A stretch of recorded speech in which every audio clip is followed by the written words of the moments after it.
Hey guys, figured it's finally high time that I did an official review on my Phil Wilson bird and trout.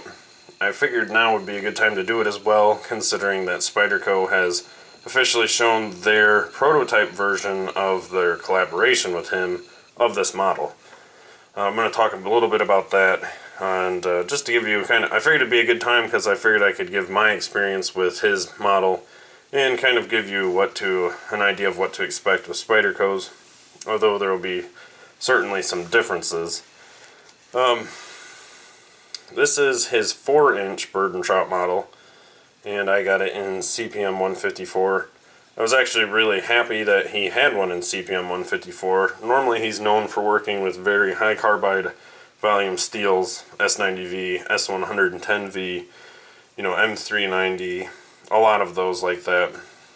He's known for being an expert heat treater with very high precision in his process.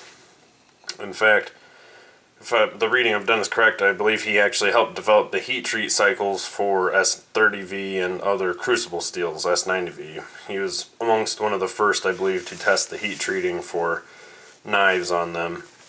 I believe he helped a lot with like M390 as well. So he does, like I said, very precision work, including in his grinding, and his knives are designed for flat-out performance. You're not getting something to be rough on, but the cutting performance is very, very high. Not even a lot of other custom makers make things to this degree. One of the few, one is Joe Calton. Tom Crine does some things, not quite, I don't think, as thin as like what Phil will do and Joe, but they all are focused on the performance side. But this knife is ground quite thin, around 7 thousandths thick is the thickest point near the tip. It's hard to even get my camera to focus to show the thinness of it. But the blade stock is also thin. His handle work is really done well. I love the design of the handle. It's simplistic, it's not crazy, and it's very comfortable, nicely contoured. It also has a taper near the front. Gives your just the natural grip of your hand feels really good when you do a hammer grip or a saber. He has a guard on every design. This comes from bad experience he had with cutting his finger on a guardless knife. So you won't see any of his models really without some form of guard or the blade coming down where your finger isn't easily able to slip over. The choil is relatively small. I'd say it's more like indexing, not like a full finger like this. You'd kind of more light duty, but it works and functions well. The CPM 154 has performed really well, probably better than most other stuff I've used. Of course, that's kind of anecdotal because the performance could be seen much higher just due to the geometry of the blade. The grind is very thin up to the spine. It's even through the midsection, it's still left very thin. I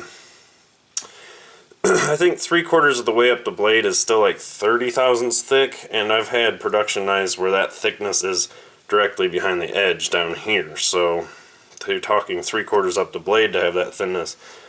Performance is greatly increased.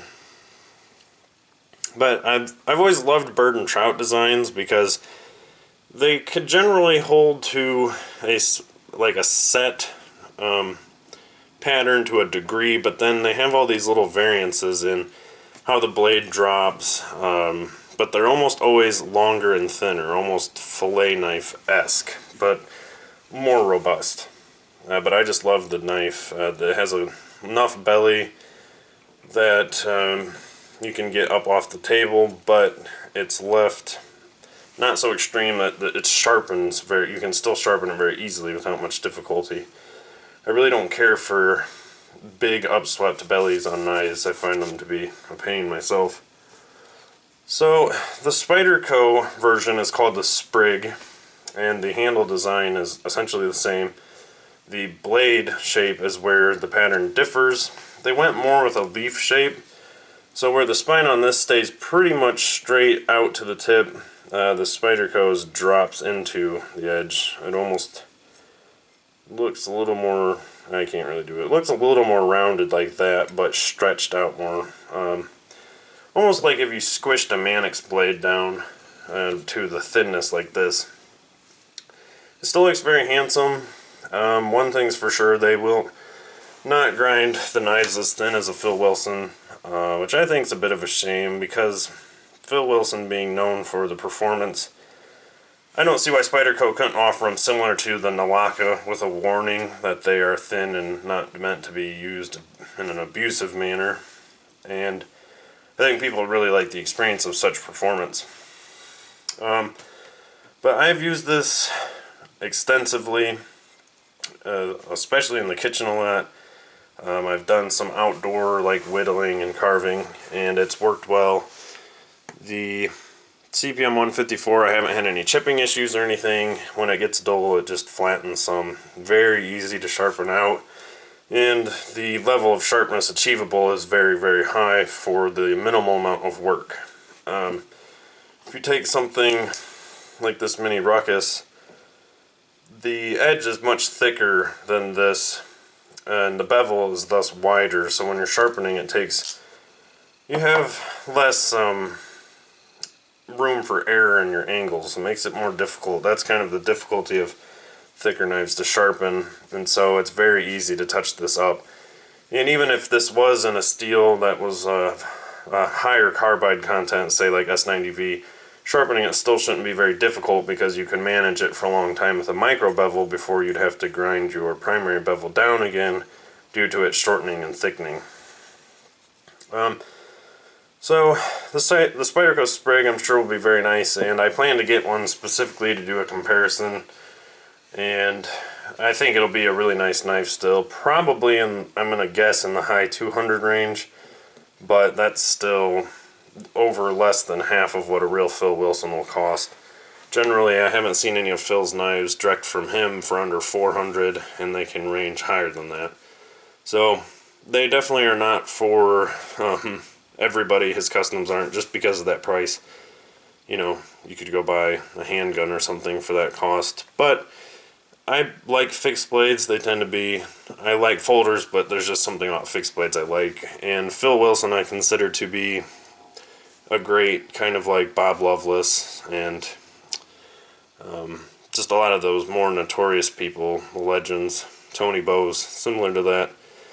So yeah, it's handles very comfortable. It performs excellently. It's not something to be abused, but the cutting performance is astounding. One thing though to take into consideration is the cost. It's not hard to find knives that would perform as well as this as far as cutting ability for cheaper. One example would be the Joe Calton, hopefully I'm pronouncing his name right, bird and trout that I have. It is ground just as extreme as Phil Wilson's. Actually, the stock itself is thinner. In 1095, it's going to cut as well. You know, edge retention might not be quite the same, but you have a trade-off of sharpenability. Even some of these traditionals are ground about as thin behind the edge or thinner. This 77 is almost zero ground. Stock's a little thicker for the height of the blade, but again, your performance is the cutting is going to be really high. So, if anything, I got a custom from Phil just because of, if you want to say respect, but also just owning something from someone that I consider a great knife maker. So yeah, that's kind of a brief review. It's not super in-depth, but if you have a chance to get a Phil Wilson, I've only ever seen his customs on the secondary market once in the entire time I've been in the knife hobby. So people generally get them and don't get rid of them. Your best bet is to try and contact him, and he's so busy, and you don't put in custom orders. If he happens to have something that you want, you can generally request to purchase it.